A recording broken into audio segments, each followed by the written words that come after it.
సమరం చిన్నారి ఛానల్ ప్రేక్షకులకు స్వాగతం. హాయ్ పిల్లలు, ఎలా ఉన్నారు? నేను మీకు ప్రతి ఎపిసోడ్లోనూ ఒక మంచి నీతి కథ గురించి చెప్తున్నాను కదా. ఆ కథలన్నీ జాగ్రత్తగా వింటున్నారా? అలాగే ఈరోజు ఎపిసోడ్లో కూడా నేను మీకు మరొక మంచి నీతి కథ గురించి చెప్తాను. సరేనా? కథను జాగ్రత్తగా వినండి. అందులో ఉన్నటువంటి నీతిని గురించి తెలుసుకోండి. మరి ఇవాల్టి కథ ఏంటో ఆలస్యం చేయకుండా మొదలు పెట్టేద్దామా? అనగనగా అది ఒక చిన్న పల్లెటూరు. ఆ ఊరు చూడడానికి చాలా అందంగా ఉండేది పిల్లలు. ఊరి చుట్టూ పొలాలు. మొత్తానికి చెప్పాలంటే పొలాల వల్లే ఆ ఊరికి అందం వచ్చిందేమో అన్నట్లు ఉండేది. ఆ ఊరిలో ఎక్కువ మంది వ్యవసాయం మీద ఆధారపడి జీవించేవాళ్ళనమాట. అదే ఊళ్ళో గోపయ్య కుటుంబం ఉండేది. గోపయ్యకు భార్య శాంతి, కొడుకు మహేష్ ఉండేవాళ్ళు పిల్లలు. గోపయ్య వేరే వాళ్ళ పొలంలో కౌలుకు పనిచేస్తుండేవాడు. అలాగే ఆ ఊరి జమీందారు గారు జానకిరామయ్య గారి ఇంట్లో కూడా పనులు చేస్తుండేవాడనమాట. ఒకరోజు గోపయ్య జమీందారు గారింట్లో పనిచేస్తూ ఉండగా అక్కడికి మహేష్ వస్తాడు పిల్లలు. అప్పుడు జమీందారు గారు, ఏంట్రా ఇలా వచ్చావు? నీకేం పనిక్కడా అంటారు. అప్పుడు మహేష్, అయ్యా, మీ బాబు గోపి నేను ఒకే స్కూల్లో చదువుకుంటున్నాం. గోపి స్కూల్కి రాలేదని కనుక్కురమ్మని టీచర్ గారు నన్ను పంపించారయ్యా అంటాడు. ఆ ఊళ్ళో ఇక వేరే స్కూల్ లేకపోవటం మూలంగా జమీందారు గారు కూడా వాళ్ళ అబ్బాయిని మహేష్ చదువుకుంటున్న స్కూల్లోనే చదివిస్తారు పిల్లలు. అప్పుడు జమీందారు గారు గోపయ్యతో, గోపయ్య, నీ కొడుక్కి ఎంత ధైర్యం మా ఇంటికి రావడానికి? మీరెంత, మీ స్థాయి ఎంత? అయినా నీ కొడుక్కి చదివెందుకు? నువ్వెలాగూ కూలి పనులు చేస్తున్నావుగా, నీ కొడుక్కి కూడా అవే నేర్పించు అంటారు.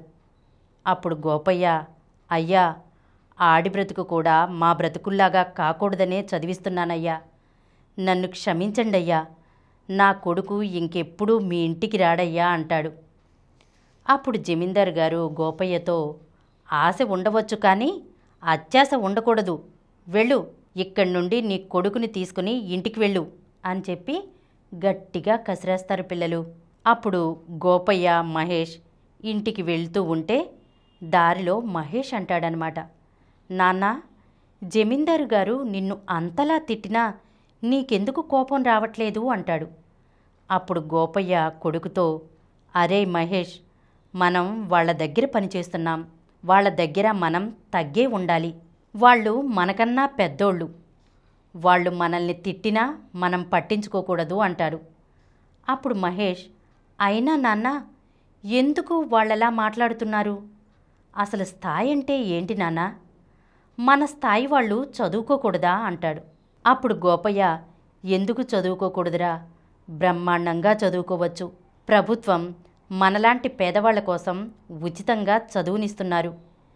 ఇక స్థాయి మాటకొస్తే జమీందారు గారి మాటల్లో ఉద్దేశం ఏంటంటే డబ్బున్న వాళ్ళది ఒక స్థాయి, డబ్బు లేని వాళ్ళది ఇంకొక స్థాయి అని అంటాడు.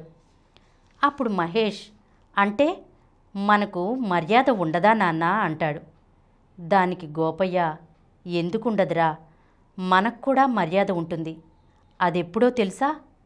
నువ్వు కష్టపడి చదివి ఓ మంచి స్థాయికి వెళ్ళి 10 మందికి సాయం చేస్తావు చూడు, అప్పుడు మనకు డబ్బు కన్నా విలువైన మర్యాద దొరుకుతుందిరా అంటాడు. అప్పుడు మహేష్, నువ్వు చెప్పింది నాకు బాగా అర్థమైంది నాన్న. నేను బాగా చదువుకుని పెద్ద ఆఫీసర్ని అవుతాను. అప్పుడు నువ్వు కాలు మీద కాలేసుకుని దర్జాగా కూర్చోవచ్చు అంటాడు. ఇంటికి వచ్చిన తర్వాత శాంతి గోపయ్యని, ఏంటండి అలా ఉన్నారు, ఏమైంది అంటుంది.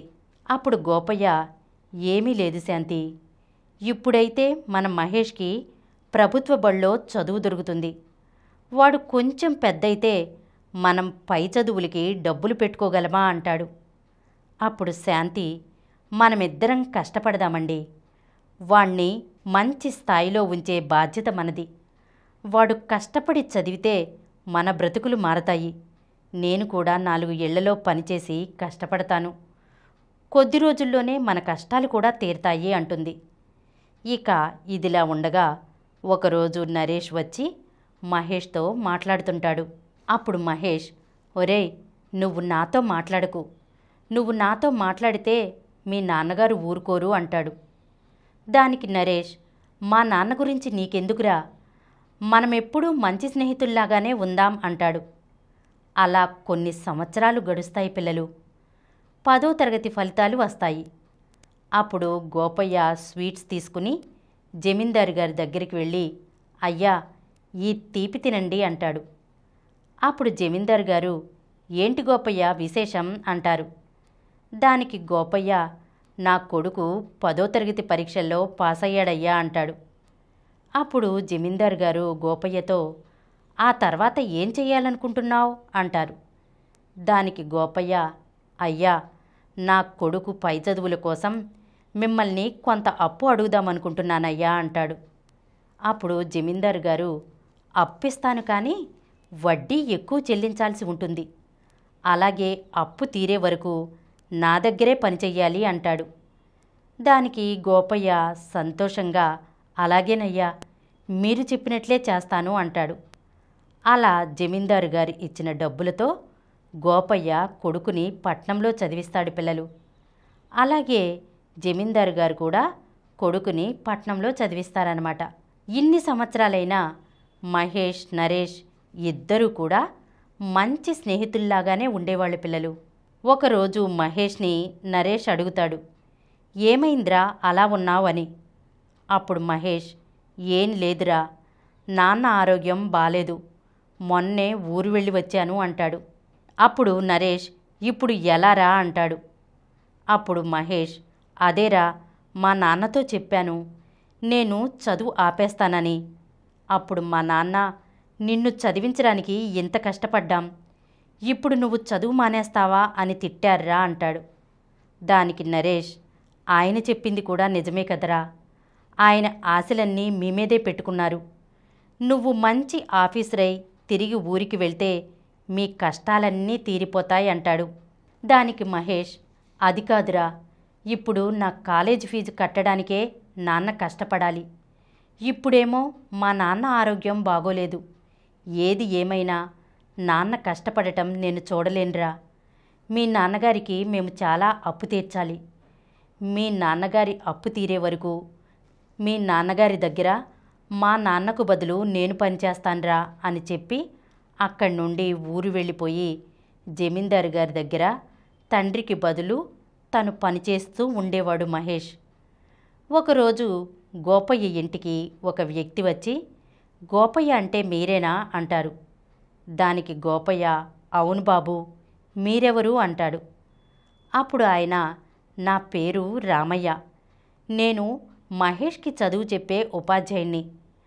మా కాలేజ్లో బాగా చదివే విద్యార్థి ఎవరంటే అది మీ కొడుకే. మీ పరిస్థితి గమనించి ప్రభుత్వం వాళ్ళు మహేష్ బాగా చదివే విద్యార్థి కాబట్టి అతని చదువుకయ్యే ఖర్చంతా ప్రభుత్వమే భరిస్తుంది. కాబట్టి మీరు మీ అబ్బాయిని ధైర్యంగా కాలేజీకి పంపించండి అంటారు. దానికి గోపయ్య చాలా సంతోషించి, అయ్యా, మీకు జీవితాంతం రుణపడి ఉంటాను అంటాడు. అప్పుడు రామయ్య, అంత పెద్ద మాటలెందుకు, అలాగే మీ జీవనాధారం కోసం ప్రభుత్వం ఒక దుకాణం పెట్టిస్తుంది, మీరు నిశ్చింతగా ఉండండి అంటాడు. అలా కొన్ని రోజులు గడుస్తాయి. మహేష్ చదువు పూర్తవుతుంది పిల్లలు. అతను ఒక పెద్ద ఆఫీసర్ అవుతాడు. తండ్రితో కలిసి ఒకరోజు జమీందారు గారింటికి వెళ్తాడు మహేష్. అక్కడ మహేష్ జమీందారు గారితో, అయ్యా, మా నాన్న ఎన్నో సంవత్సరాలుగా మీ దగ్గర పనిచేస్తున్నాడు. మీరు డబ్బు అప్పివ్వకపోతే నేను ఈ స్థాయిలో ఉండేవాణ్ణి కాదు అంటాడు. ఇంతలో అక్కడికి నరేష్ వస్తాడు పిల్లలు. అప్పుడు మహేష్ నరేష్తో, నరేష్, నువ్వు నాకు పెద్ద సాయం చేశావురా. మన పంతులు గారు నాకు అంతా చెప్పారు. కొన్ని రోజుల క్రితం నువ్వు ఆయన దగ్గరకు వెళ్ళి, మహేష్ చదువుకి నేను డబ్బులిస్తాను, నేను డబ్బులిచ్చిన విషయం మహేష్కి తెలియకూడదు, అలాగే వాళ్ళ నాన్న జీవనాధారం కోసం ఒక దుకాణం పెట్టే ఖర్చు కూడా నేనే భరిస్తాను. ఇలా చేస్తున్నదంతా ప్రభుత్వమే అని చెప్పి వాళ్ళని నమ్మించండి అని నువ్వు పంతులు గారికి చెప్పిన విషయం నాకు తెలిసిందిరా. ఎందుకు చేశావురా నరేష్ అంటాడు మహేష్. అప్పుడు జమీందారు గారు కొడుకుని, ఒరేయ్ నీకసలు బుద్ధుందా? వాడి కోసం నువ్వు డబ్బులు ఖర్చు పెట్టడమేంట్రా అంటాడు. దానికి నరేష్, నాకు బుర్రుంది, బుర్ర లేనిది నీకు నాన్న. వాళ్ళ నాన్నతో ఎన్ని వెట్టి చాకరీలు చేయించుకున్నావు? ఒక విధంగా చెప్పాలంటే మనమే వాళ్ళకి అప్పున్నాం. ఎప్పుడూ నువ్వు అంటుంటావు కదా స్థాయి స్థాయి అని. స్థాయి అంటే నువ్వనుకునే డబ్బు సంపాదించడం కాదు, సక్రమమైన మానవతా విలువలు సంపాదించడం. వాళ్ళకి ఎంత కష్టమున్నా నీ దగ్గర తీసుకున్న డబ్బు తిరిగి చెల్లించడానికి ఎంతో కష్టపడ్డారు. నువ్వు వాళ్లతో చేయించుకున్న పనులు బట్టి చూస్తే మనమే తిరిగి వాళ్ళకి డబ్బులివ్వాలి. ఒక విధంగా మాట్లాడుకోవాలంటే మనం డబ్బు సాయం చేస్తే ఆ మహేష్ ఆఫీసర్ కాలేదు, తను పట్టుదలగా బాగా చదవడం వల్ల ఆఫీసర్ అయ్యాడు. మనం ఏదైనా సాధించాలంటే స్థాయి బట్టి ఉండదు నాన్న, సమాజానికి మనం చేస్తున్న సేవని బట్టి ఉంటుంది. అయినా నీకు ఎంత చెప్పినా అర్థం కాదులే అంటాడు. ఆ మాటలు విన్నటువంటి జమీందారు గారికి చాలా సిగ్గువేస్తుంది. పిల్లలు, చిన్నవాడైన తన కొడుకుకున్నటువంటి జ్ఞానం తనకు లేకపోయిందని బాధపడతాడు. అప్పుడు జమీందారు గారు కొడుకుతో, నన్ను క్షమించరా, నాకన్నా చిన్నోడివైనా ఎంత బాగా బుద్ధి చెప్పావురా నాకు. నువ్వు చెప్పిన మాటలన్నీ నిజమే. నేనెప్పుడూ ఒకరిని బాధపెట్టి ఇక తప్పులు చెయ్యనురా, నీకు మాటిస్తున్నాను అంటాడు. ఇక నరేష్ మహేష్తో, చూడు మహేష్, నేను సహాయం చేయడం వల్ల నువ్వు పైకి రాలేదు, నీ కష్టంతో నువ్వు పైకొచ్చావు, గుర్తుపెట్టుకో.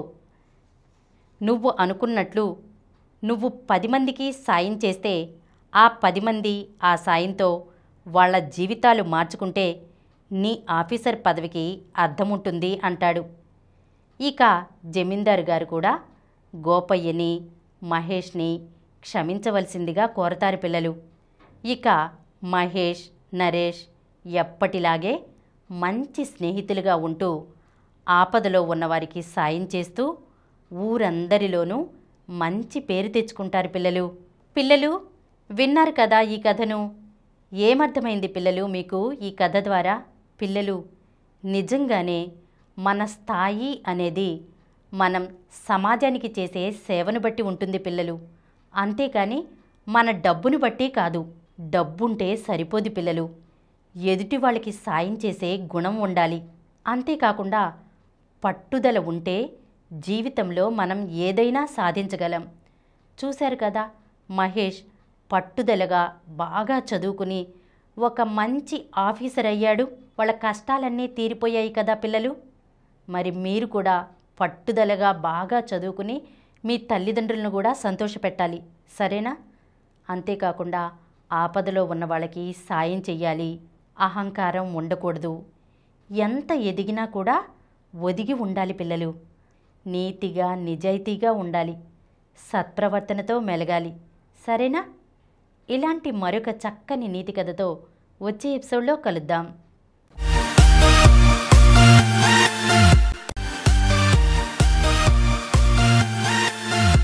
ఈ కార్యక్రమం మీకు ఎంతో నచ్చింది కదా. ఇటువంటి మరిన్ని వీడియోల కోసం అనతి కాలంలోనే 20 కోట్లకు పైగా వ్యూస్ సాధించిన సమరం ఛానల్ సమర్పించు సమరం చిన్నారి ఛానల్కు సబ్స్క్రైబ్ చేయండి, లైక్ చేయండి, మీ ఫ్రెండ్స్కి షేర్ చేయండి. అలాగే ప్రక్కనున్న గంట సింబల్ని ప్రెస్ చేయడం మర్చిపోకండి.